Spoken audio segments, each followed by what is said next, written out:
Hello everybody, welcome to a brand new episode of the Casual Criminalist. As always, I'm your host Simon. Welcome. Today Mark Hobson, a spree killer born from evil and enabled by incompetence. Anyway, let's jump in. Thank you to George for writing it. That's the format of the show. I read it, he wrote it. We'll learn about Mr. Mark Hobson together. Mark Hobson didn't come out of nowhere. Before his murders, there were cracks, moments, choices, warnings.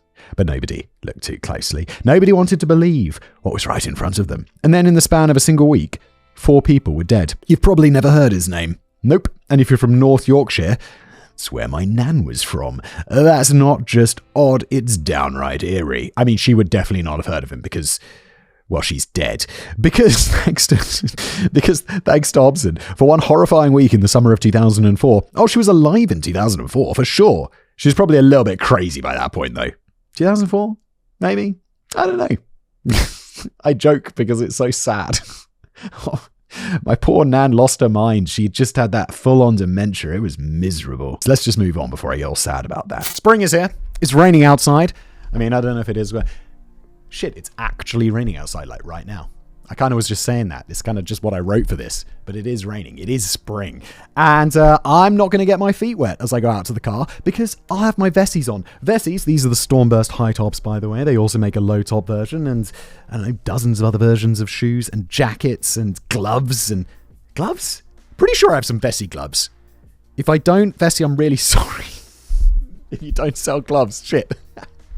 I got some gloves from some sponsor. I hope it's Vessi. Because they're nice gloves. Wait a minute! Yes, it was Vessi, Simon. Vessies are made with something called Dymatex, which is a material that makes it waterproof, not water resistant. These are fully waterproof. Like, you could run a hose onto them, like full on. You could wear them in a river, full on, and you'll be fine. Look, Stormburst is perfect for spring, perfect for those kind of not wintry, but like rainy days. It's got that nice grip on the bottom. You'll be fine. Go to vessi.com/TCC for 15% off your first pair at checkout and start exploring without limits. QR code on screen now. You know what to do.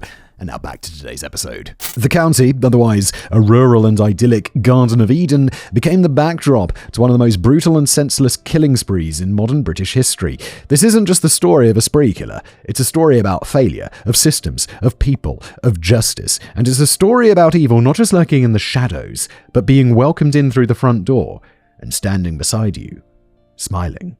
So let's begin by going back to where it all began and start uncovering the story of how it ever was allowed to happen.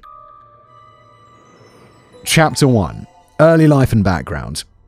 The 2nd of September 1969 was nothing if not an interesting day, with that particular set of 24 hours seeing Ho Chi Minh leave our mortal coil, the first ever ATM being installed in New York City, and the birth of our killer, specifically in Wakefield, West Yorkshire. It's so weird. Ho Chi Minh died on the same day that the first ATM was put in. I guess lots of happens in the world, but sometimes you just need reminding, don't you? Oh, by the way, if you'd like to make it happen, this is the worst transition ever, you can purchase this script. I signed them all. I'll just thank you.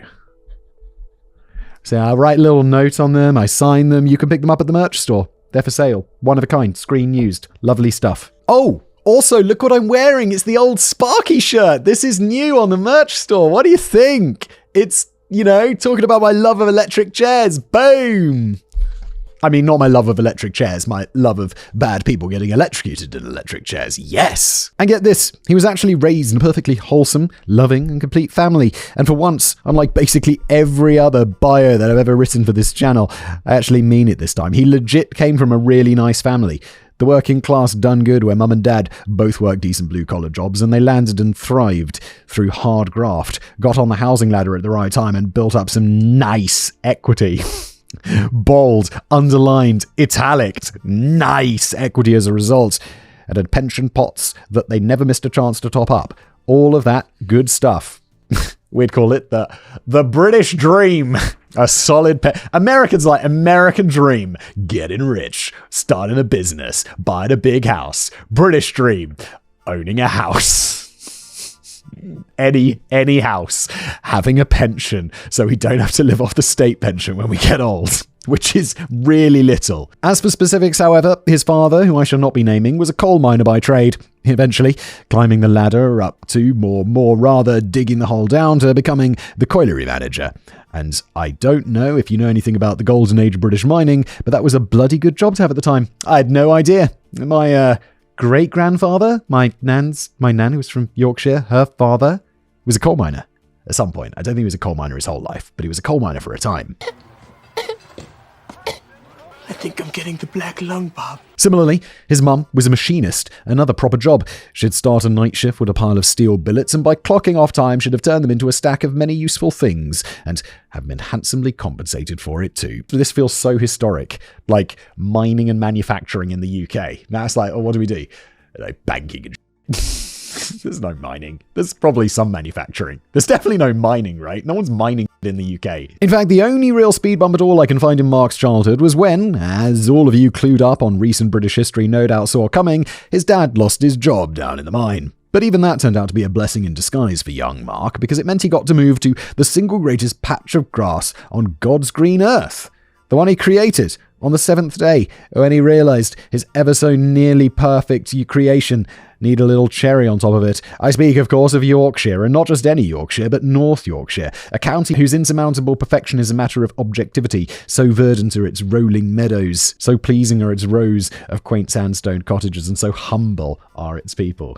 I didn't know this, but I'm getting the feeling that George might be from Yorkshire. As for where they ended up in that county most enviable, they settled in a little place called Selby, a cute market town of about 15,000 or so residents, and from there, all resumed being wholesome, with his dad once again getting back on the coalface, presumably at Selby Coalfield, which I deduced A, because it was enormous, so law of averages, and B, because it was basically the only one in the area that managed to survive the 80s and 90s, only finally shutting its doors in 2004. Good lord. I was really 17 when the last coal mine shut down? Wow. I thought Margaret Thatcher got rid of that. So yes, to bring us back to the takeaway point of all this white rose-infused patriotic waffling, it is very unusual.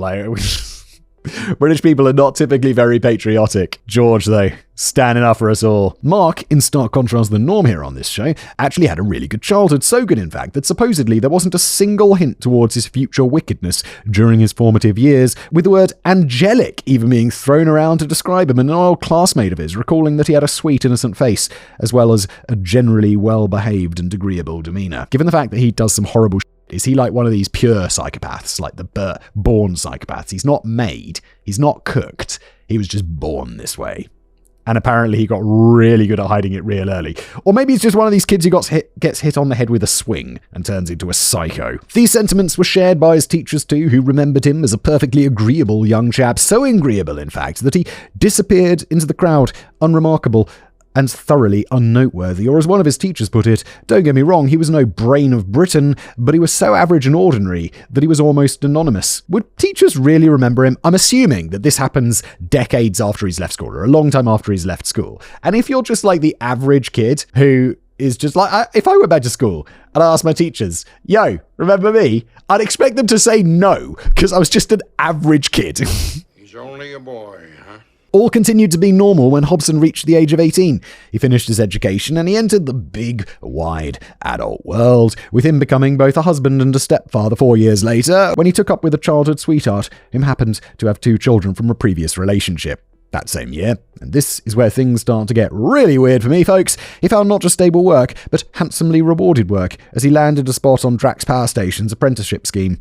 And why is that weird for me, I hear you ask? Well, as you all no doubt ascertain from my pointing out the objective reality of North Yorkshire being the single greatest place on earth, yours truly just so happens to be a native of that particular county, having lived there since my mum squeaked me out back in 1995, all the way through to 2014, and sporadically on and off ever since. And guess where my dad worked when I was wee and tiny?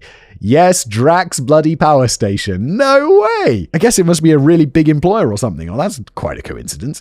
I'm no stranger to having on-the-ground experience of my covered criminal locales, of course, hence all of my Hong Kong videos. George lives in Hong Kong. Or he did. Still does? I'm not up to date with my George law. And the Japanese cases, which are beginning to pile up in their place since my newfound difficulties in accessing the fragrant harbour became a thing. Oh, okay, so George doesn't live in Hong Kong because he had some difficulties. Okay, I'm up to date on my George law. It feels rather weird.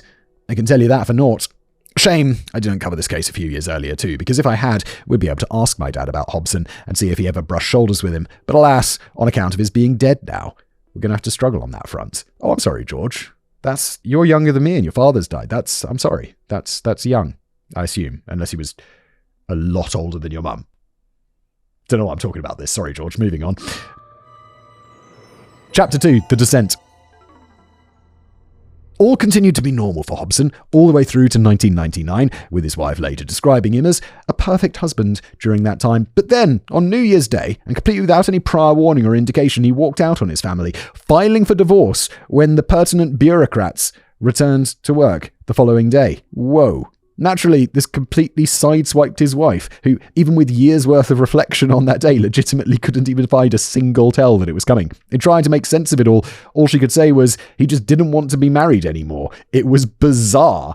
It is bizarre. It'd be like if I just it's like, oh no, I'm just not coming home tonight. I'm just walking out of my family. My wife would be like, what the is going on? And this is when Hobson started to go off the rails, as around this time he started hitting the drugs hard. Okay, so my feeling right now is that Hobson hasn't been hit by a swing. He doesn't seem to have been a born psychopath, because there's not like these weird clues and stuff. He's not torturing animals. He's not like doing all that kid psycho shit. I'd be like, get him in for a brain scan. Make sure there's not a brain tumor like pushing up against some part of his brain that's making him weird.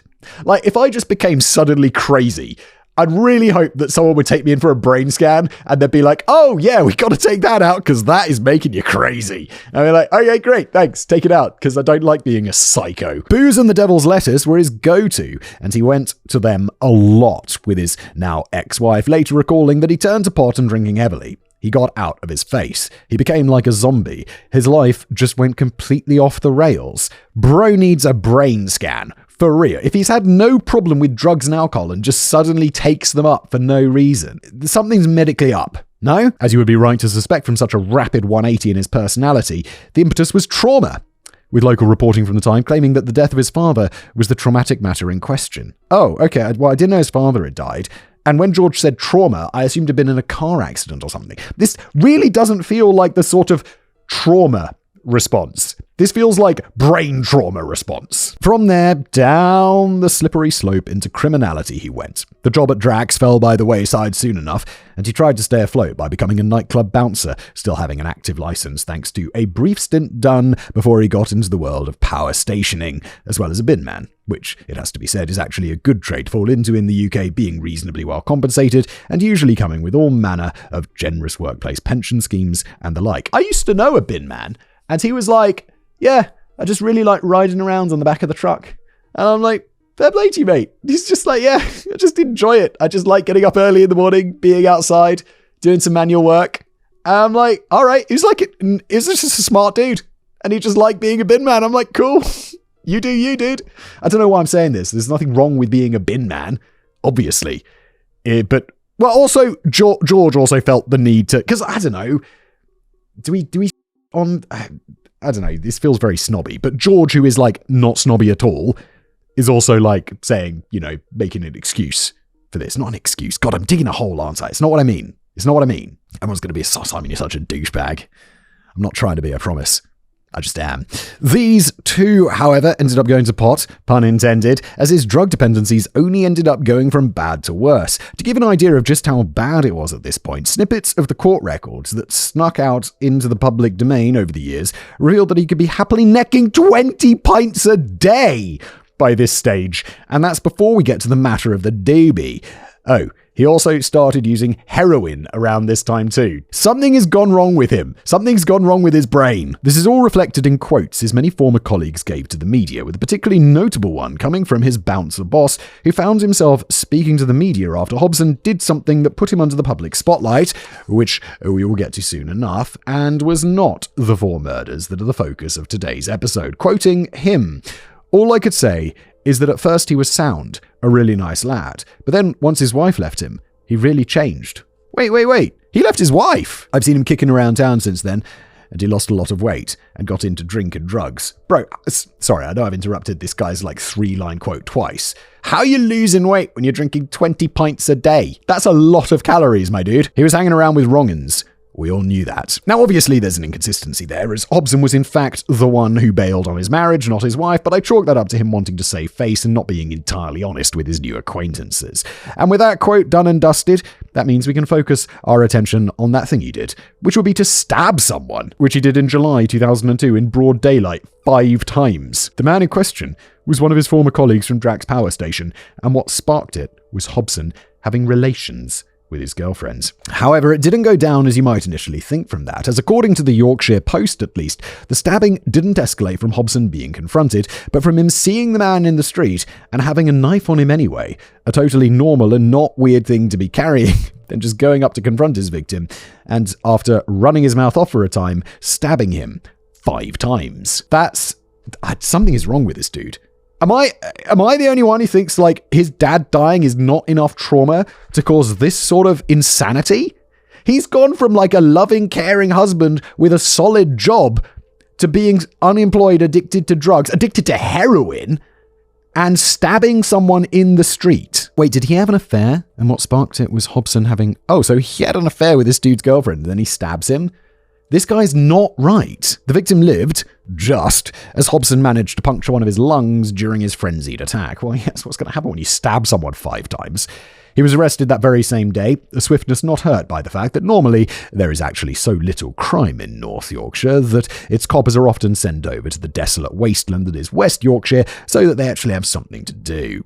That also wasn't a patriotic bit, do note, and that does actually happen. You see, I'm on rather cordial terms with one of North Yorkshire's police firearms officers, the sort that handles licensing, not runs around with one, and a while back, when he was in my gaff giving my gun safe once over for pending license renewal, we were making small talk, and he revealed that sure enough North Yorkshire's armed response officers, which respond to violent incidents such as these, spend more time responding to many millions of murders that happen in the hellscape. Millions of murders.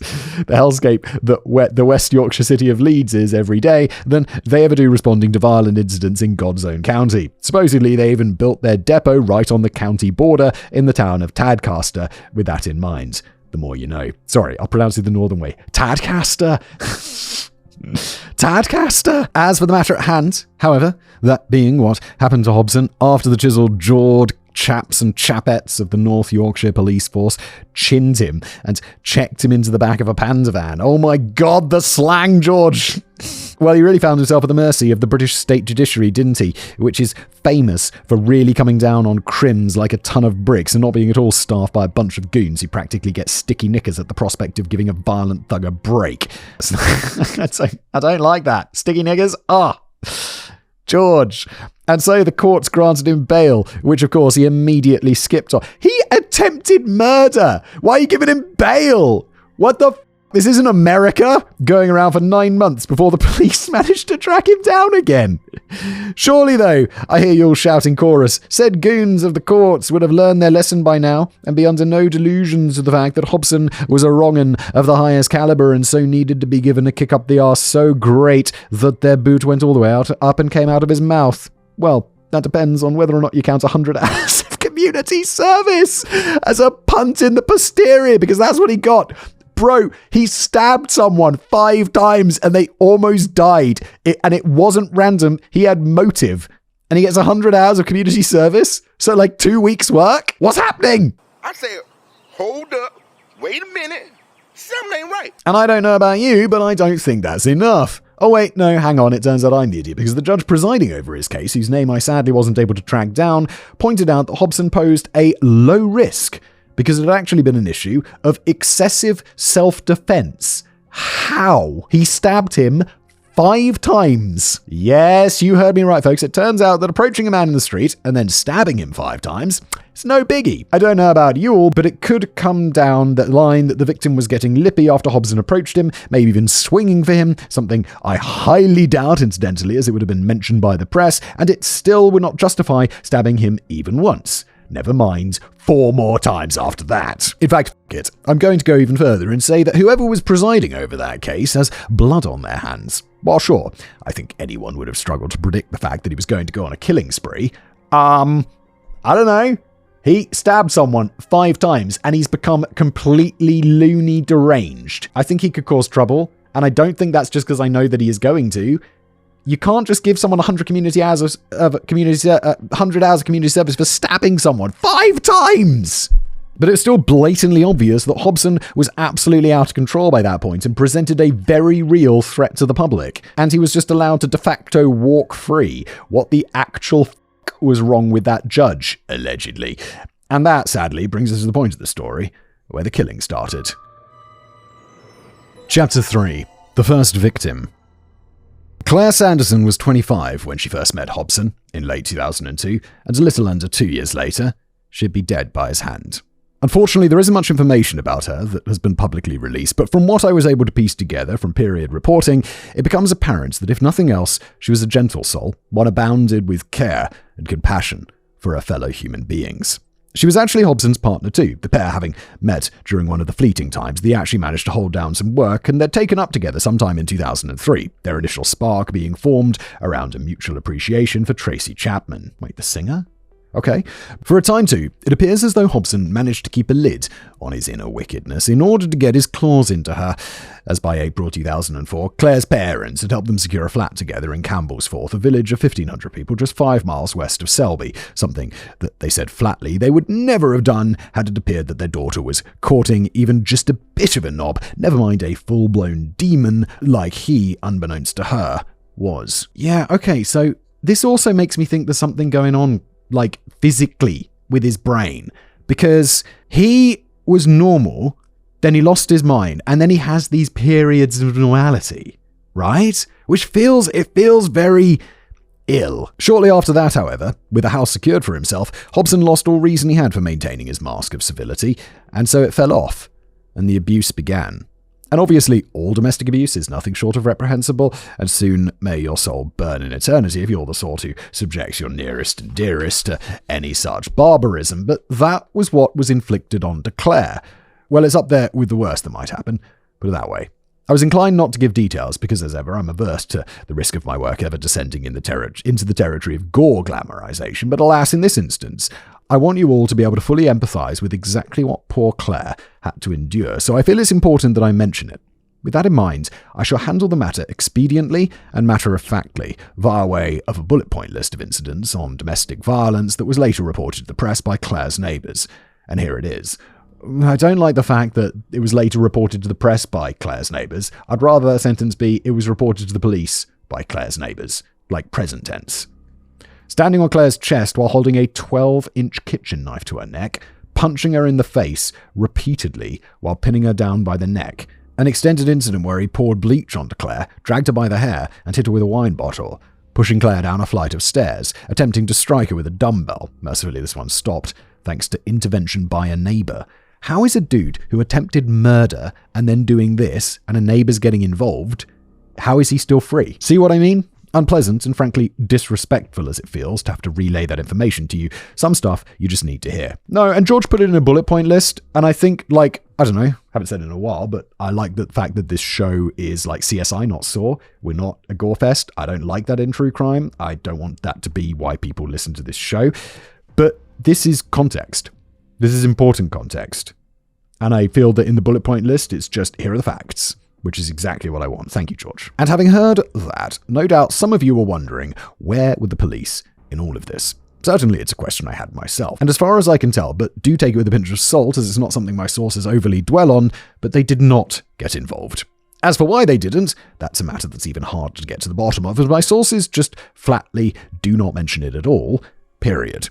Just from my own experience with North Yorkshire Police, however, I'm inclined to give them the benefit of the doubt here and say that if they did indeed not intervene on Claire's behalf, it was likely out of ignorance rather than incompetence, i.e. they literally didn't know about it. Okay, so someone's dropping the ball here. If it's not the police, then it's the neighbours. I say this because actually in my time, I've seen how they deal with female-targeted violence on numerous occasions, and while admittedly this was all a decade or so after that which Claire was submitted to, I got to give credit where it's due and say that in my experience they were near flawless, handling the matters in question with more than an agreeable level of haste and professionalism. When, for example, it came out that there had been, and there's no nice way to say this, a bit of party held by students from my high school, holy shit. The fact naturally filtered its way to the teachers, who phoned it in without question or delay, which led to the perpetrator being arrested and quite literally dragged out of a lesson as a result. Oh my god.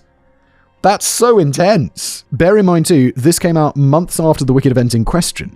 How many police forces the world over wouldn't even bother to investigate, pulling some bollocks excuse about the difficulty in securing a conviction that late on? Not North Yorkshire police on that day. That's for sure. Yeah, I know the justice system is broken, but the fact that it shouldn't, they're like, oh no, it's been months, we can't do anything now. Kind of crazy. Consider similarly an incident I was witness to one night after drunkenly piling out of a long since lost York institution, the Willow nightclub. There I was, kebab from boss man in hand, when on the other side of the street, an ever more heated argument between a fella and his missus got one-sidedly physical, let's call it. And in God's own county, we have deemed such behaviour as warranting a swift and immediate battering, but no sooner had the assembled crowd given thought to doing exactly that, not me of course, because that would be illegal, than a small group of police officers who were roaming around doing the usual weekend punch-up patrol were on it, splitting the pair up, making sure she was alright, and taking the man in question out of sight so that he could be booked free from the bellowing of the assembled crowd. He must have been a clumsy fella too, because he was rather bloodied when he came out. Perhaps he tripped. I like that. A little bit of brutality, whether by the police or not, I don't know, allegedly. Yeah, I like that. So long story short, seeing as I have nothing but gut instinct to judge the North Yorkshire police when it comes to their not intervening in the domestic violence case Claire was submitted to, they're getting the benefit of the doubt, and I chalked it up to the simply not knowing. To bring it back to the matter at hand, however, despite the repeated abuse, Claire, for reasons now only known to her, did not try to break off the relationship. She came close. Sure, as many nights friends on friends' sofas can attest to, but when push came to shove and the dust settled, she'd never follow through. As her friends said when speaking to Yorkshire Post following her murder, she was simply smitten by him, and so would always take him back. Yeah, she's like a battered woman, right? It's sometimes just inexplicable. There's like the psychological stuff at play. It's complicated. It's in no way her fault. Like, there needs to be better support for this so people can feel confident in getting out of relationships that are like this, because you shouldn't... I'm stating the obvious here, aren't I? I mean, you shouldn't be beaten up by the person who's supposed to care for you most. It's fucking crazy. Those same friends desperately tried to intervene and make her see sense, of course, but it simply couldn't be done. And then came the day when Claire wouldn't get back up. The 10th of July, 2004. The exact details of what set Hobson off that night remain unknown, but the ferocity of his attack speaks for itself, as Claire was struck with a hammer 17 times. When forensic experts later examined the scene, they found evidence of post-mortem strangulation, suggesting very clearly that even after the hammer attack, Hobson didn't consider his task concluded. And then came the final act of dehumanization.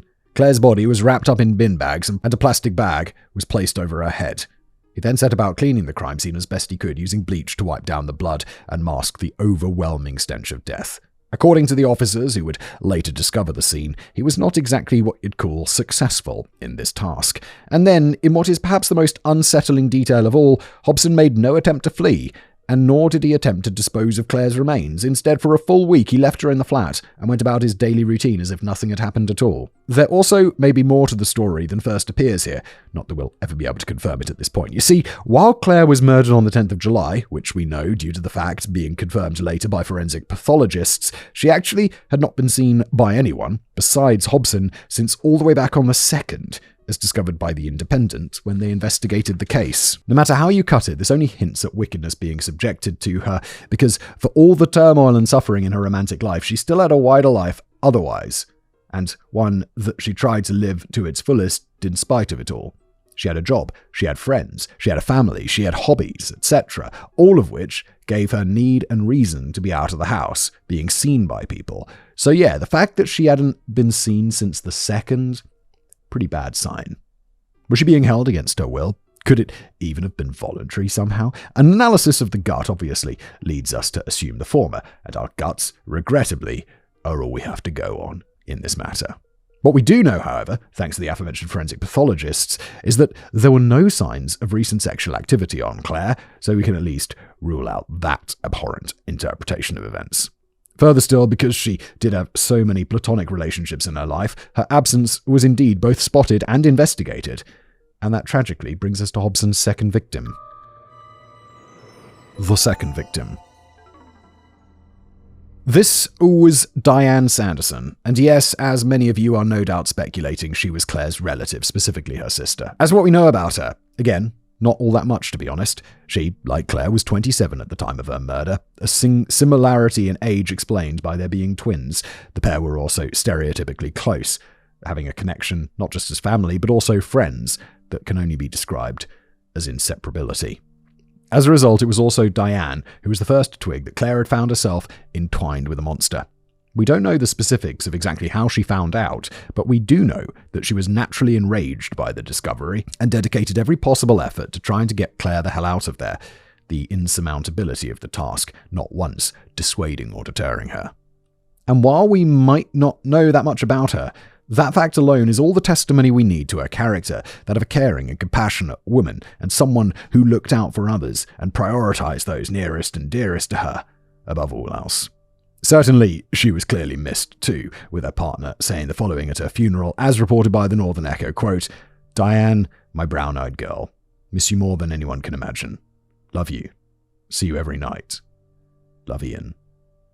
And then the Archdeacon of Doncaster, who led the service, also had no shortage of kind words for Diane as well as Claire, saying the following, quoting again, "Their wicked and untimely taking leaves a hole that no words can ever fill, nor should they, each with their own personality and beauty, two devoted sisters, always there for each other, girls still remembered fondly by staff where they attended the church school next door." When all was said and done, however, it would be that very devotion which would seal Diane's fate, because as ever more of Claire's friends and family became aware of her disappearance and accompanying silence, it was Diane who opted to go on point for getting answers, with her making attempts to get in touch with both Claire and Hobson, a trickle of communication that crescendoed into a cascade as the ominous silence bore ever on. The silence was broken, however, on the 17th of July when Hobson, for reasons unbeknown to us, answered one of the many, many calls Diane had sent his way. He lied about the situation, of course, claiming that Claire had come down with a terrible case of glandular fever, and so she was in need of her sister's help. Oh no, he's luring her in. Oh no. Naturally, he's planning this. Naturally worried and unaware of the horror that awaited there, she went immediately. Given that it had been a week since Claire's murder, smell alone, even with Hobson's attempts to mask it, would have likely given her a pretty clear clue as to the situation. But nonetheless, she knocked. As for what happened when the door swung open, all we know is that information which the forensic pathologists were able to glean. And what they discovered is that Hobson, for whatever reason, had somehow gotten all the more barbaric, as Diane's murder was all the more drawn out than Claire's, let's say. For example, they discovered that Diane had been bound at both her wrists and ankles, and from there, she was tortured. I'll spare you the full details, but put it this way. Multiple blunt and sharp objects were involved, and when Diane was eventually killed via strangulation, she wasn't in one piece anymore. This time, and unlike during Claire's murder, there was also a clear sexual aspect to it. And that's all I'm going to say for the details of that. But I will tell you something about his motivations, however, that being that before the murders, Hobson was noted as saying he had picked the wrong sister. So yes, I think that tells us all we need to know. And if you're wondering how he disposed of Diane's body, well, just like Claire's, he didn't. Once again, covering the remains with bin bags and carrier bags, taping it all together, and then just dumping Diane's remains next to Claire's in the house. Chapter 5. The Final Victims. Just hours after the horrific murder of Diane Sanderson, Hobson would strike again, and this time, chillingly, he had no connection whatsoever to his victims. His targets were James Jim Britton, 80, and his wife Joan Joy Britton, 82. An elderly couple living a quiet, peaceful life in Strensall, a small village about 25 miles from the crime scene. Now, for anyone unfamiliar with Strensall, picture a quintessential Yorkshire village, the sort of place you'd drive through once, remarking how charming and peaceful it is, and then promptly forget about. And that's precisely what made this next set of crimes so utterly shocking. Strensall is the last place on earth you'd expect something like this to happen. The Britons themselves were about as harmless and as vulnerable as victims could be. They were elderly and frail, making them tragically easy prey for someone like Hobson. Exactly how he entered the property isn't clear, though investigators later speculated that he either forced entry, or, perhaps even more chillingly, tricked the couple into opening the door under false pretenses. Regardless of how he got inside, the outcome was horrendous. James, despite his age and frailty, put up what resistance he could, but it wasn't nearly enough. Hobson savagely beat the elderly man with his own walking stick before stabbing him multiple times in a frenzied assault. Joan, equally helpless and no doubt terrified, was similarly attacked, beaten viciously, and stabbed repeatedly, with forensic evidence suggesting both victims were likely assaulted from behind or while desperately trying to shield themselves. To put into perspective the sheer viciousness of this attack, police at the scene would later describe it as a vicious assault on two completely defenseless pensioners, people whose only wrong move was simply being at home in their own living room when evil came knocking. But why them? Yeah, exactly. Why? What? 25 miles to just kill two random elderly people? What is the reason? With no connection to either Hobson or the Sanderson sisters, it seems the Britons were chosen purely because of their vulnerability. Hobson, on the run and desperate for resources, had likely picked their bungalow as an easy target to steal money, food, or perhaps even a vehicle to aid his escape. Investigators later confirmed this grim practicality as their suspected motivation. I don't understand why you have to kill them. Just steal their money and food and car and just leave them. I mean, they're going to call the police, but I mean, the bodies are going to be discovered eventually. You're buying yourself... I say it like logically, like, oh, you're just buying yourself time, then you don't have to kill two people. This dude doesn't give a shit. He'll just kill two people. He doesn't mind. His brain is f***ed up. I don't want that to come across as an excuse. It's obviously inexcusable behavior, but there does seem to be something very wrong with him. The attack also wasn't the only one in the area that night, as only hours before murdering the Britons, Hobson broke into another house just a short distance away in Huntingdon on the outskirts of York. The occupants of that home, whose names were given by the media but won't be getting repeated, were out at the time, mercifully, and later spoke of their horror at discovering their near brush with that particular monster, saying, quote, "We've tried not to think about it, but it plays on your mind. You can't help thinking, what if we'd been here?" Crucially, however, Hobson had left behind a cigarette butt, and it's through DNA evidence recovered from it that we now know for certain it was him. Lord only knows if he tried any other properties that day and simply didn't leave any evidence behind to prove it. Chapter 6. The Discovery. All four victims' bodies would come to light on the 18th of July 2004 in two separate discoveries. Claire and Diane were found by the former's partner, the very same one who gave us that quote 2 chapters back. It had barely been a day by that point, but Diane's partner was no fool, and he knew well what Hobson was like, thanks to his both being a former friend of his and the many stories that Diane regularly relayed to him concerning Claire's ongoing abuse. When she both didn't come back home that night nor answer her phone, he was abjectly terrified for her safety, and so, with a looming sense of dread ever mounting, he contacted Claire and Diane's father, and together they headed over to Campbellsforth in search of answers. The smell gave it away before they were even out of the car, and in a flash the front door was off its hinges, and subsequently their worst fears were confirmed. Police were alerted immediately, and within the hour, a full-scale murder investigation had begun.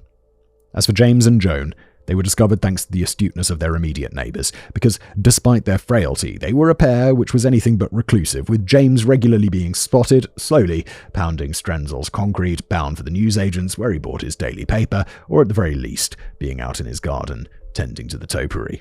Concerns for their well-being were consequently immediate then, and fearing a medical emergency, the neighbours were around in no time. They couldn't get inside, but they didn't need to. A quick glance through the front window was all they needed to reveal that while they were right to be concerned about their safety, it was not a medical emergency that had befallen them. In an instant, the North Yorkshire Police found itself grappling with 2 separate double murder scenes on the same morning, a scenario virtually unprecedented in the county's history. Indeed, the fact that it was so without precedent was exactly what led them to quickly piece together that more likely than not they were dealing with a spree killer. Yet there were clear distinctions between the murders, both sets having been clearly driven by different but equally disturbing motivations. With Claire and Diane, for example, the brutality seemed rooted in personal rage and twisted obsession, and for James and Joan, their murder appeared driven by a chilling pragmatism, with there being money and small items stolen from the house. It didn't take Hobson long to be fingered as the perpetrator either. In fact, all it took was a quick chat with Claire and Diane's family, and so a manhunt began. The manhunt. Deputy Chief Constable Roger Baker, then at the helm of North Yorkshire Police, publicly announced Hobson as the primary suspect the very day that all the victims were discovered. As far as Baker was concerned, with everything pointing to Hobson, hell would freeze over were it anyone else, and so he had to be found and brought in, lest anyone else fall victim. Correspondingly, wider appeals began flooding the media, including a heartbreaking public plea from Hobson's own mother, desperately urging her son to surrender. "Please don't hurt anyone else," she implored. "Do this for yourself, for me, and for the family." The police, for their part, started doing everything they were able to see him apprehended, with over 500 officers from a dozen forces taking to the streets to start searching the old-fashioned way, and every forensic officer North Yorkshire had on the books descended on the crime scene in search of both evidence and potential leads.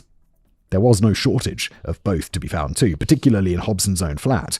To give some examples, they discovered a murder kit of bin liners, tape, fly spray, air fresheners, and cable ties, as well as a kill list of potential additional victims, on which were the family members of both Claire and Diane, as well as his ex-wife and her parents. There was no doubt at all that this was a kill list, it's also worth noting, as Hobson had practically carved the words "disable all" on the list and underlined it so heavily that it broke the paper. Investigators also began going over every bit of CCTV that they could get their hands on, desperate to get even so much as a whiff of where Hobson might be and where he might be heading, with footage from petrol stations, shops, and transport hubs being of particular interest. The one blessing at this point, they had found his passport in his home, so they knew he wasn't going to be skipping the country. I mean, it's 2004, though. Can't they put a hold on his passport? Like, they put it through a machine, right? It's 2004. They scan it. And if if you're flagged for murder, they're not just going to be like, "Welcome to France, sir." They're going to be like, come with me, please. Raids were also conducted on numerous homes in the Selby area, targeting properties connected to Hobson's family and known acquaintances, in the hope that he might have turned to somewhere familiar for refuge. During these tense operations, 2 women were arrested under suspicion of assisting Hobson, though neither was ultimately charged. Days would pass without resolution, and anxiety grew across Yorkshire and beyond. Sightings poured in continually, with police following every lead doggedly. Then, however, a sudden breakthrough was handed to the police, courtesy of an eagle-eyed petrol station attendant in Shipton by Benninbro, a small village just north of York. Hobson was there in the forecourt of that very petrol station right now, filling up his car. His car? Use the license plate cameras. It's 2004. We have the shit. It's not that, it's 20 years ago, but we had technology. That was all the information they got from the attendant, however, as at that very moment, Hobson finished brimming his car up and was coming in to pay. Very cleverly, however, the attendant made sure to leave the phone off the hook so that police could listen, and what a hero he was too, because did he try to usher the indescribably dangerous man before him out of the door ASAP for his own safety? No, he did not. I don't think that would be the safest thing to do. Oh, wait, does he just mean, usher him out by letting him pay and just being like, "Have a nice day, sir"? Oh, God. I'd be like, "Have a nice day. Police, did you get that?" What's he going to do? He's murdered 4 people. Instead, he engaged Hobson in small talk, throwing every and any bit of inane time-padding conversation that he could muster at him to make sure that he stayed right there. "Oh, you want a packet of Marlboro Golds? Interesting choice. I'm more of a Regal man myself. Oh, you want matches too? Well, best way, isn't it? Don't you just find butane lysis ruins the taste?" Stuff like that. This gallant display brought the police all the time they needed, which, as luck would have it, was only mere minutes. Hobson, for his part, bolted from the petrol station the moment he heard the Blues and Twos closing in. How far did he make it, you ask? Well, to a load of bushes behind an adjacent upholstery shop. That would be the answer to that. Barely even shouting distance from the petrol pumps. Excellent. He surrendered without a fight, and wasn't exactly what you'd call apologetic either, with "I am a fucking killer, aren't I?" being his first words upon being detained. And that's a bellowed rhetorical "I'm a fucking killer, aren't I?" Not a mellow and remorseful "I'm a fucking killer, aren't I?" Chapter 8. Impact. Needless to say, all of this was huge news, both nationwide and locally, and on the latter point, I can speak personally too, because I was there, with it all going down very, very close to where I was living at the time. To give you an idea of just how in my backyard this all was, Shipton by Benninbro is barely a 10-minute drive from my then home, and the petrol station he was spotted at, which, for video viewers, I believe to be this one after spending way too long researching the matter and making some logical deductions. This is one that younger me has filled up at dozens, if not hundreds of times. In fact, here's a throwback to a previous episode for you. Remember the Princess Anne episode when I said I got pulled over by the police as a teenager because, like an absolute tit, I low-key tried to race an unmarked police car in my chaffed-out hatchback? Oh no! Well, as video viewers will now be able to see on the screen, see that A19 road going through the middle of the village? Keep on going up it for a mile and you get to the roundabout where I floored it. And a mile or so again, you get to the roundabout where I was pulled over. Also, thanks to the giga chad of a copper, he massively underreported my speed so I could get off with a slap of the wrists. Nice! Unfortunately, however, while I was proper local to the events, I was actually only 9 when it all went down, so my memories of it are all limited. I remember not being allowed to play outside for a time. I remember the gates to my primary school, itself only a 15 to 20 minute drive from James and Joan's home, suddenly getting Fort Knoxed on security, and I remember Harry Gratian, our local TV news fella, having a very different tone for a while, but that's about it. I mention our Harry by the name very specifically too, because I'm willing to wager more than a few of you already know who he is without realizing it. Remember on Top Gear when Jeremy Clarkson went all over Sheffield flipping a 3-wheeler? Oh yeah, I do remember that. Yeah, Harry Grayson was the newsreader whose shot he rolled on into. The more you know. Wait, that must have been staged though, right? But I digress. Knowing full well that my fuzzy prepubescent memories, though interesting, likely weren't exactly the most authoritative source on the matter, I did the next best thing. I asked local friends and family who were old enough to remember it. I had the perfect person to start with too, because at risk of low-key doxing him, my stepdad, the sort of type of fellow that he is, happened to live in the top end of North Yorkshire, work in the centre of York, and commute down the A19 when Hobson went on his killing spree, so surely he'd have some good memories of it all. Well, you'd think, wouldn't you? But in fact, no, he neither remembered Hobson's name, any details of his crimes, nor even the fact that we had a spree killer at all. Even when I set him loose on his iPad to do a bit of Googling to jog the memory, the most I got was, oh yeah, him. Rings a bell. Assuming that my stepdad has to be an outlier, because surely this case has gone down in local infamy, I turned to a local friend of mine, who would have been in his late teens, early adulthood kind of age during Hobson's spree, and again, he didn't have a clue. A pattern was starting to form. Incidentally, this same friend is also a member of a cracking little metal band called Sellsword, because he is my special and cherished Pookie Bear, and because he's a great friend of mine, I want him to be able to quit his day job and do the musicking thing full time. Some homework for you after the podcast is over. Fire up Spotify and give them a listen. They've played at Download Festival and everything, and they're good. Yeah, I'm not a metal guy. I really struggle with metal, but I'll take your word for it, George. That aside, sensing that a trend was forming in regard to Hobson, I opted to now cast my net a bit wider and put a few posts on Facebook to get a greater idea of local memory, and sure enough, after 100 or so responses, for whatever reason, it appears that Hobson has simply been forgotten. I found this weird, to be sure, as in my experience, the big crimes of an area tend to end up getting scorched into popular memory. For example, go out find a Hong Kong copper who doesn't know about the Hello Kitty murders, or a Japanese chap who doesn't know about the Tokyo subway sarin attack, and you'll be looking for a long time indeed. I feel like ask any regular person about the Tokyo sarin attack, and they'll be like, yeah, I know about that Aum Shinrikyo cult, wasn't it? And it isn't like this wasn't heavily reported at the time to allow it to slip through the cracks too, as indeed there was sufficient enough coverage across many newspapers, both locally and all around the world, for near all this entire script to be written using information gleaned from them. Ultimately, I've got no idea why this is the case, but alas, the case it is. Mark Hobson, by extension all 4 of his victims, Claire, Diane, Joan and James, lest we forget ourselves, appear to have simply been forgotten in North Yorkshire. Yeah, I mean, I don't know this case. This wasn't that long ago. I didn't even remember it happening, which is kind of crazy. Chapter 9. The Trial. Hobson's trial opens on the 18th of April 2005 at Leeds Crown Court, with Justice Graham Grigson presiding. At the very outset, Hobson stunned the court by pleading guilty to all 4 murder charges. He appeared distressed as he quietly muttered the word guilty 4 times, one for each victim, while standing in the dock with his head bowed. I mean, is it so unusual to plead guilty? He seems pretty... I mean, they caught him red-handed. He didn't even try to hide his crimes. I mean, can you plead guilty? I mean, diminished responsibility could be an argument here, right? The one where it's like he's not quite right in the head. This spared the need for any jury deliberation on guilt, naturally, and also had quite the profound effect on the victims' relatives, many of whom were present in the courtroom and broke into tears as the stunted, almost mute admissions from the monster who had wronged them so diffused across the courtroom.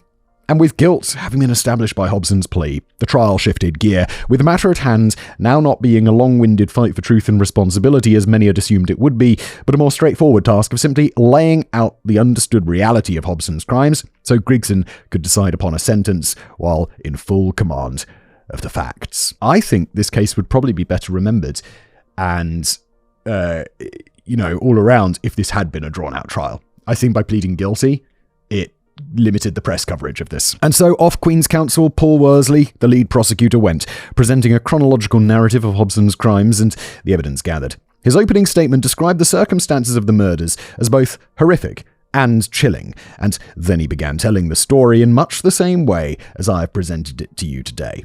I shan't retread old water by going back over it, as that would simply not be a good use of our time. What would be productive, however, is taking a brief moment to explain to you what a Queen's Counsel is, as no doubt it's a term that many of you in the audience won't be familiar with. I mean, it's like a fancy barrister. Like if you're really good at being a barrister, or, they'll make you a Queen's Counsel, or now King's Counsel, like QC, now KC.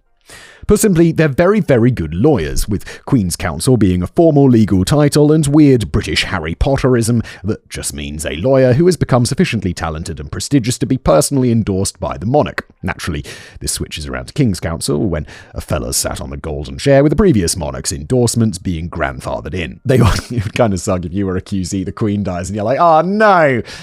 No, I'm not a QC anymore. I'm just going to wait for the king to make up his mind. Bloody Charlie. They also charge an absolute bloody fortune for their labour, with a mate of mine who brushes shoulders with them from time to time, telling me that the freshly minted ones typically charge a couple of £100.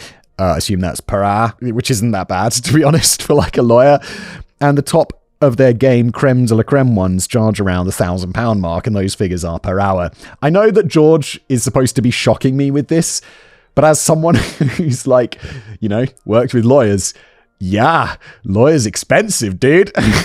Like £1,000 per hour is, it's a lot of money, but it's not insane for the creme de la creme. Bringing it back to QC Wolsey's case for prosecution, however, when he finished his chronological outline of events that we skipped over, he then began emphasizing the aforementioned actions of Hobson were not impulsive bursts of rage or anything that could ever be considered a crime of passion, but carefully considered ones, a cold and calculated plan that he sat on, mused over, refined, and then executed with deadly effectiveness. To evidence this framing, Worsley brought up evidence such as handwritten notes that were penned in Hobson's handwriting and found either on his person following his arrest or in his abode after it was raided, included in which was even a shopping list of tools needed for disposing of a body, scrawled on the back of a bus ticket. Bro, it's rule number 1. Don't write down your crimes, for God's sake. Then in a masterful segue, he pivoted from a note that mentioned Diane to discussing Hobson's absolute obsession with her, bringing forth a witness who attested to the picked the wrong sister comments that we saw earlier on, and another that discussed how Hobson regularly said he would have her. Dude, that's fucking creepy, bro. This carried on for a time and culminated in a piece of evidence that removed any lingering shred of doubt that may have still remained regarding his intentional targeting of Diane. A note, again in Hobson's handwriting, that stated his intention to use and abuse her at will. Well, that went from creepy to just fucking predatory, dude. Perhaps most chilling of all was the piece of evidence that Wolsey held towards the end to really seal the deal: the kill list. From there, forensic evidence was presented, but as my whole jam this episode is no gory details, let's just move on past that part of the trial, as I'd have a job on explaining it without breaking my self-imposed restriction. Yes, don't forget, we left out the gory details. Went down, it was horrible. And more specifically, let's move on to discuss a chap by the name of Detective Superintendent Javad Ali, as he, acting as the senior investigating officer on the case, was the one who interviewed Hobson following his arrest, and he revealed some interesting stuff during his testimony. For example, he stated that never, not once, during his many interviews, did Hobson ever speak of or even allude towards a motive, saying that, quote, he was interviewed at length, but gave no explanation for his actions. Are we going to get to a point where they put him in an MRI machine and scan his brain? Because I really think that, I guess we're going to find out, because this happened 20 years ago. And if he has a brain tumor or whatever, then I guess we're going to find out at some point. Because it'll kill him, I guess. I don't know. Is that how it works? Can you just have a benign cyst or whatever pushing up against the wrong part of your brain that makes you crazy? Because this was a normal, productive member of society. He was happily married with kids from a good background with no psychopathic tendencies, and then he lost his fucking mind. It's crazy. This is really odd. For Javad too, it was the murder of James and Joan that perplexed him the most. For Claire and Diane, the motive was at least apparent through the evidence, but for James and Joan, there was no certainty. Sure, it was known that belongings had been stolen from their home, but were the thefts an opportunistic afterthought to the murders, or was the murder simply a means to enable the thefts? The answer simply wasn't known, and Hobson himself certainly had no intention of answering that question.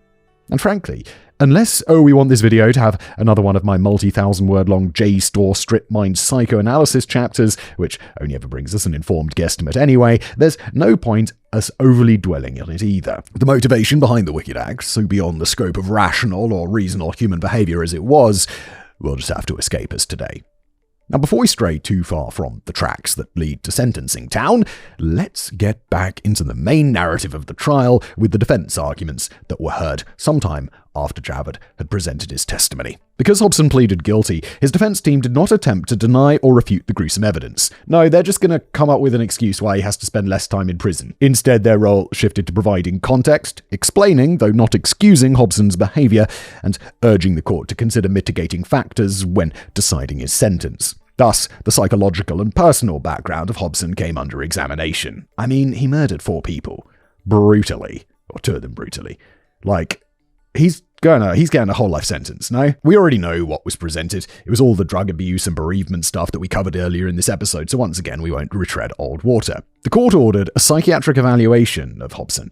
This was obviously a big deal, as the results could very well open the door to diminished responsibility or treatment-based sentence. And don't forget, folks, we're dealing with the British judiciary here, the same one that gave him community service for stabbing a man 5 times. So frankly, no matter how heinous the crime, I ain't ruling out the possibility of a slap-on-the-wrist sentence until the gavel slams down amidst words ushered to the contrary. Yeah, that was insane. He got a community service for stabbing, for attempted murder. However, or rather thankfully, forensic psychiatrists concluded that Hobson was legally sane and fully accountable for his actions, so therefore did not meet the criteria for an insanity defense. His crimes had to be sentenced as murders, not the actions of someone unable to comprehend right from wrong.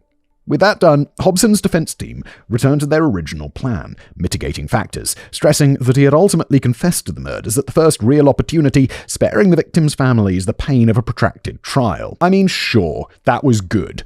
But, I mean, you got a scale, right? And on one hand, you got the fact that he killed 4 people. And on the other hand, you got that, well, he admitted to it. I mean, that side of the scale is still really far down there. I think if you had killed 4 people, admitted it, had brain tumor, it's going to be a lot more level. He doesn't have a brain tumor. I'm not sure why I'm harping on so long about this, but it would have come up. Indeed, they weren't wrong, as not only did Hobson admit his guilt to his arresting officers, but he had done the same in a preliminary court hearing weeks earlier before formally pleading at trial. This, his lawyers argued, showed remorse and a willingness to accept responsibility. Under normal circumstances in English law, a guilty plea can merit a reduction in sentence as credit for saving the court time and indicating contrition. Oh, interesting. Do you not... Oh, in America you can have plea deals, right? So you'll plea out. And because we don't have plea deals in the UK, so it's just if you plead guilty, they'll consider it when sentencing you. But there's no deals to be had, at least there wasn't last time I checked. And Hobson's team subtly reminded the court of this principle, effectively pleading that while he must face life in prison, perhaps it need not be all his life. Yeah, which is a weird thing because life in prison is just like 20-something years, right? They also pointed out that it was virtually unprecedented for someone who admitted their crimes so early to be given no chance of release in the future. In previous cases, for example, even multiple murderers who pled guilty had received lengthy but finite minimum terms. Interesting. You wouldn't get away with that in America. They'd be like, gay in the chair! Chair merch. Available at thecasualcriminalist.com. I think it's .com. There's a link below. Thus, the defense urged Justice Grigson to consider eventually allowing Hobson the possibility of parole decades down the line after a very long term in custody. It was literally the only significant point they could argue in Hobson's favor, given the overwhelming horror of the case. The prosecution, however, maintains that the aggravating factors far outweighed any mitigation. I hope he did the scale thing in front of the judge. He was like, yo, judgy, this side of the scale, 4 horrific murders. This side of the scale, admitted it. Which side do you think's heavier, judgy? Hobson's history of violence, such as the 2002 stabbing in Selby and the extreme savagery and premeditation of his spree, put him in the most serious category of offenders, and thus mitigations should be shoved where the sun don't shine. And the proverbial book should be thrown at him with all possible haste and power. And that brings us to the crux of the trial, Grigson's sentencing verdict. And in delivering it, he spared no words in condemning the crimes, addressing Hobson directly in a stern, somber tone and stating that, quote, "You not only destroyed the lives of your victims, but you devastated the lives of those who loved them. The damage you've done is incalculable. The enormity of what you've done is beyond words." And then it was proclaimed. Hobson was to get what we now call a whole life order, but was then called a whole life tariff. This meant exactly what it sounds like. He was to be jailed for the rest of his mortal days, with no chance of parole. Yeah, so this is the American equivalent of life without parole. As this was read out, the mother of Claire and Diane took to her feet. She had kept a brave face on things for so long, kept her composure to respect the court for so long, that now, with all said and done, she was finally free to look the killer of her daughters in the eye and tell him exactly what she thought of him, which was that he should rot in hell, a sentiment that I can only second. It was one of, and many say the harshest sentence ever given to someone who had pleaded guilty at the first opportunity. Whole life tariffs are usually reserved for criminals who denied their guilt, but Hobson's crimes were so heinous that his guilty plea meant nothing in the face of what he'd done. He attempted to appeal the sentence later in the year, but the Court of Appeal dismissed it outright, with Lord Phillips, the Lord Chief Justice, confirming that there was no doubt that Hobson would die in prison. For the public, justice had been served, but for some, it was too little too late, with the mother of the man Hobson stabbed in 2002, for example, speaking out against the justice system's failure to stop him sooner. Yeah, you're goddamn right, it was insane that he got community service.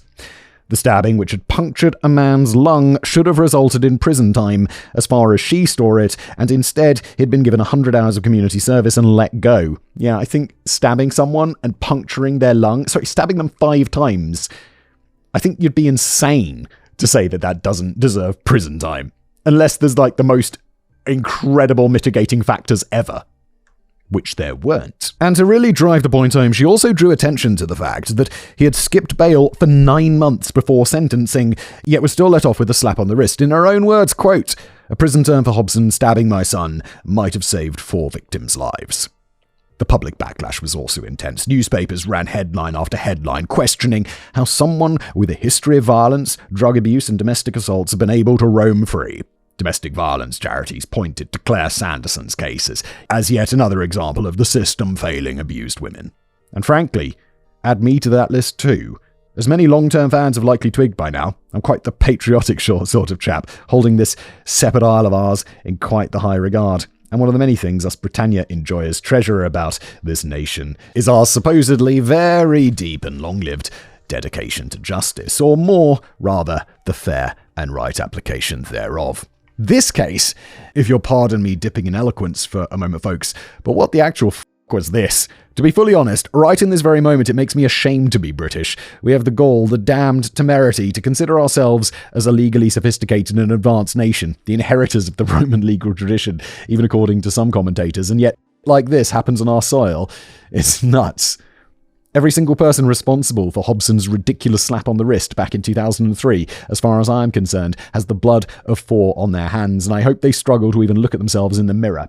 I mean, I think that's a bit much. I think, yeah, they made a mistake. That's insane, as I've said, that they got let out. But even if he was sent to prison for 4 years, and then he gets out, what's to say he doesn't still become a monster? Why? I mean, prison isn't exactly known for like rehabilitation and making criminals not criminals. It's just punishment. Fortunately, however, I am far from the only person to find themselves so outraged by the case. Government ministers and legal experts, for example, debated the need for stricter bail conditions and harsher sentences for repeat violent criminals in the wake of both this case and others, as tragically this isn't the only one from around that time, which really caused some people to pause for thought on our lenient sentencing, with a notable other example being the murder of John Monckton, who was killed in his own home in full view of his wife and 9-year-old daughter by a man who was let out of prison early after barely even serving half of his sentence for attempted murder. But in the end, however, no single law was passed or amended as a direct result of the Hobson case, but hopefully, out of fear of pitchfork and torches, it was very notable indeed that around this same time, more and more violent offenders started receiving longer sentences, and more still were placed under multi-agency public protection arrangements. All right, a system designed to track and monitor those at risk of reoffending. Had Hobson been under one of these in 2003, it's likely his dangerousness would have been recognised and 4 fair Yorkshire souls would have never been slain. Sure, maybe, but I don't know, killer's gonna kill, dude. Chapter 10. In prison. When imprisoned, Hobson found himself in HMP Wakefield, and there, perhaps unsurprisingly, he got things off to a violent start, attacking a fellow inmate in September 2005, barely 3 months into his sentence, by throwing a bucket of boiling water over them. Shed no tears for the victim, however, because the lucky recipient of said water was Ian Huntley. Oh no! Cry me a river! It's like, wow, that's horrific. Oh, it happened to Ian Huntley? Good. Oh yeah, sorry, for the non-British people. A parasite of a man who killed 2 10-year-old girls in 2002 in the so-called Soham murders. It's one of those no-lose situations for me. When men such as Hobson and Huntley lock horns, the only certainty is that the outcome will be most satisfying, as at least one of them, and maybe even both, get f***ed up, which is a treat for us all. Yes! Sadly, however, the correctional officers, gallant professionals that they were, had their own satisfaction shackled by those pesky professional standards and duties of care to the monsters they were charged with caging, and so they responded immediately, breaking the pair up, getting Huntley off to the infirmary, and Hobson off to solitary confinement, where he spent 3 months as punishment. Oh no! As a whole-life inmate who would never see freedom again, he was what guards grimly called a marked man, beyond the reach of any usual deterrents. In such position, additional years or sanctions meant little to him, making Hobson a uniquely dangerous presence behind bars. Beyond such specific violent incidents, however, Hobson did the only thing he could do: settle into the bleak routine destined for him as an inmate of a prison reserved only for Britain's worst of the worst.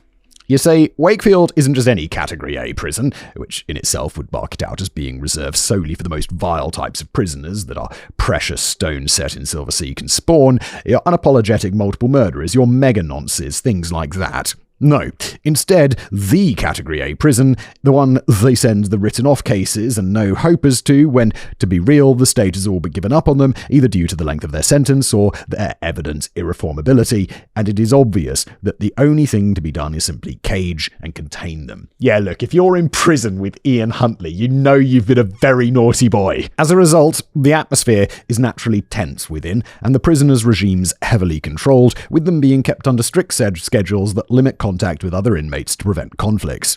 I've got to say that this makes me feel weirdly relieved, because a while back, having just ended the first chapter of my professional life, I was wondering what the hell I was going to do next, and for reasons I can't quite remember, I ended up applying for a Majesty's, as it was called at the time, prison service. I smashed selection naturally, of course I did, I'm a unit, and guess where they were going to stick me? Yep, Wakefield, bro. George, your life took a bit of a different path, didn't it?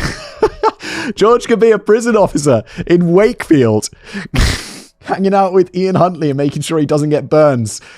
Or maybe George would be like, what, he got burns? I just didn't see anything. Oh no. I never ended up taking my posting, however, as around the same time I was finishing my training, I was also finishing my degree. I went on a big Asian mega tour to celebrate, got a bit carried away, and said holiday ended up lasting several years longer than planned. So naturally, HM Wakefield soon became naught but another of my life's what-ifs.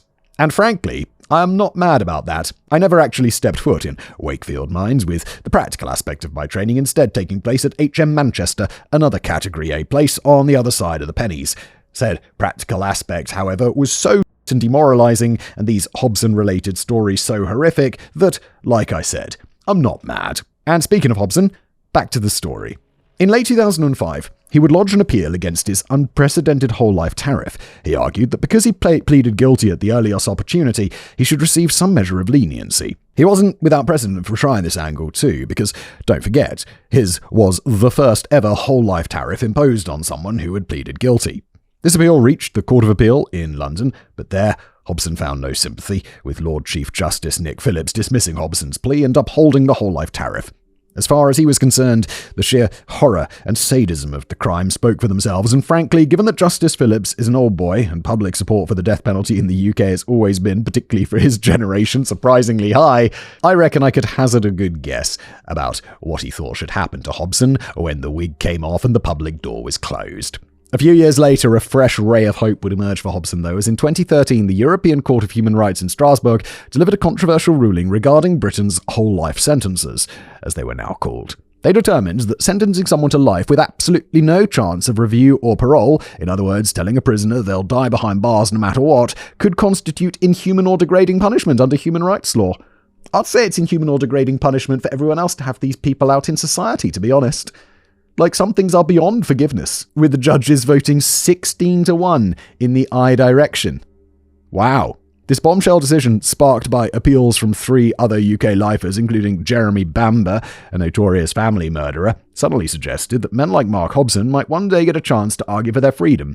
In theory, the ruling meant that by around 2030, 25 years into Hobson's sentence, there should be a review to decide whether he can ever be released. When the news broke, it caused public outrage and political backlash in the UK, with both families of victims and government officials being appalled at the idea that criminals as heinous as Hobson might ever walk free. The Justice Secretary at the time, Chris Grayling, for example, locked his shield and vowed that the most appalling criminals would still never be released.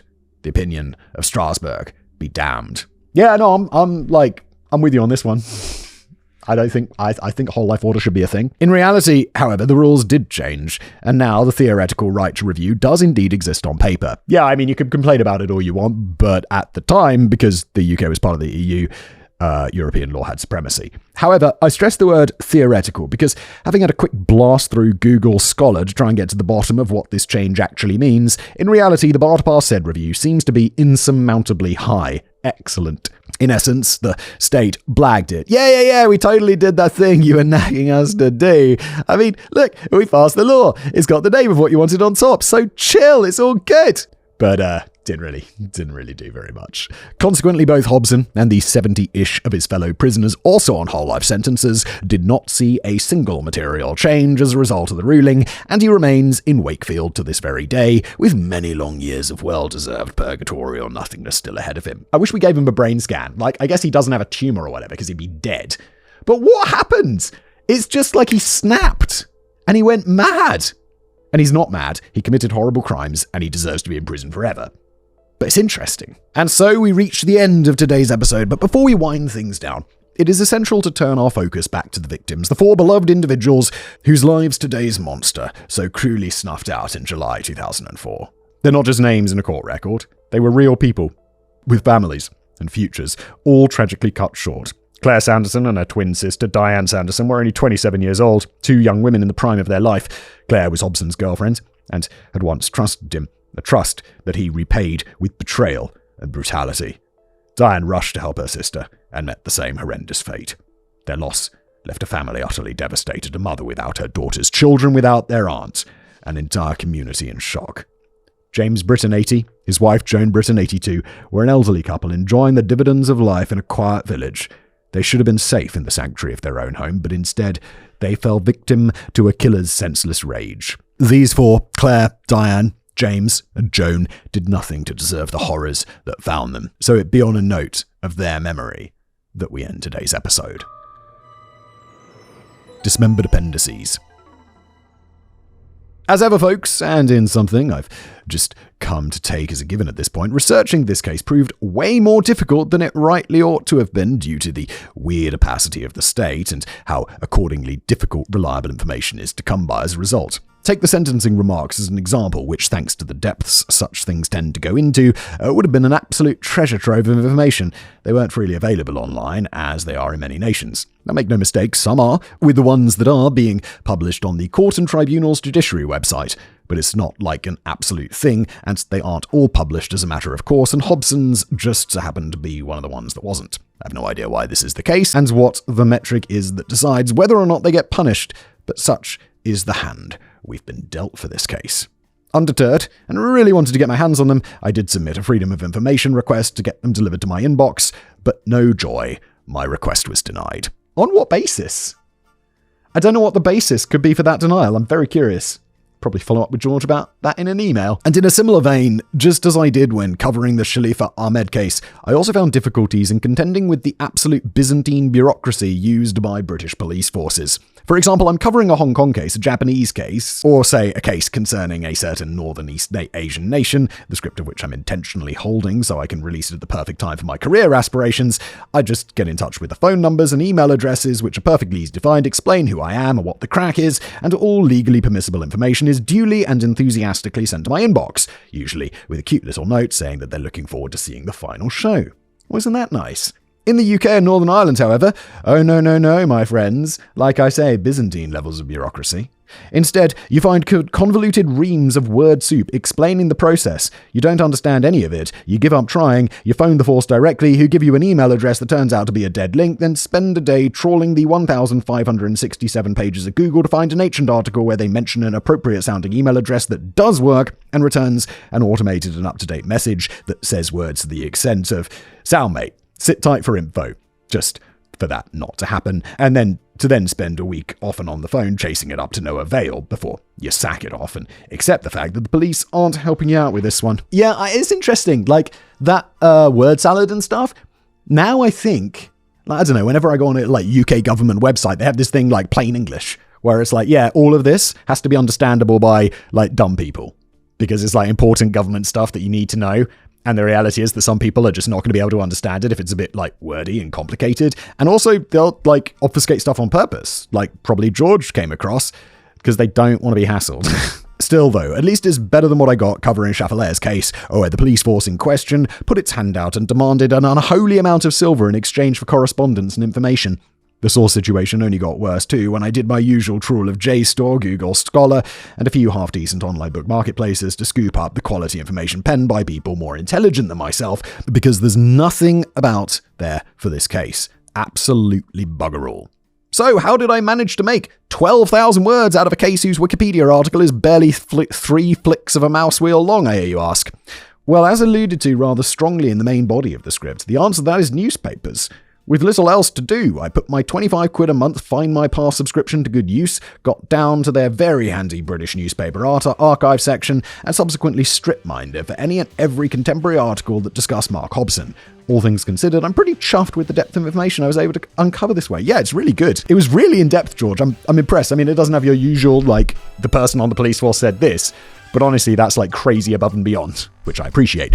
But, yeah, you did a great job. Thanks. And that's it for today's episode. Thanks, everyone, for being here.